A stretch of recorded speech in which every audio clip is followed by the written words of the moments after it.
Do you like going fast? Do you like going really fast? Like, not Razor Wing Blitz fast, but still really fast? Do you also have no friends?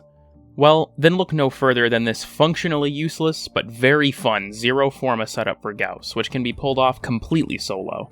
Before we start, I want to say that this isn't exactly a build video. I'm just going to show you all of the moving parts to this setup, and you can tweak things as you like. Consider it to be more of a guide, if you will. Alright, with that out of the way, let's dive in. In order to make Gauss go Sanic mode, we're going to want to pump him full of sprint speed mods. So, the Sprint Boost Aura, as well as Rush, Armored Agility, Speed Drift, and Amar's Anguish. We're also going to use Arcane Phantasm, which gives us a 45% chance on block to increase sprint speed by 60%. We're also going to use some weapon mods to crank our speed up.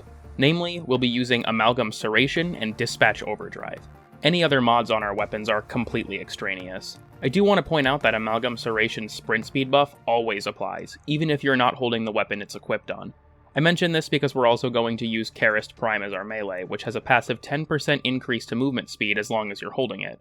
I have no idea if this passive applies during Mach Rush, but whatever. Lastly, we're going to use the Helminth to put Saren's Molt on Gauss. For those who are unaware, Saren's Molt provides a move speed buff for 5 seconds on activation, and it's just as potent as Volt's speed. Because of some math shit, it also scales better than Infested Mobility, so that's why we're not taking that ability.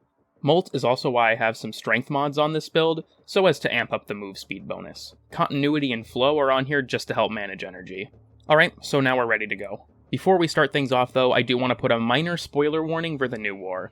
I'm going to be showing this off on the Plains of Eidolon, and there are some irreversible cosmetic changes present post-quest. It shouldn't really spoil any major story events, but I think it's important to bring it up. Anyhow, to get started, approach an enemy and hold out your melee weapon. Hug some random dude and block until Arcane Phantasm activates, and once it does, heavy attack the poor bastard and pop Molt. Then, use Mach Rush and hit levels of FOV you didn't think were possible.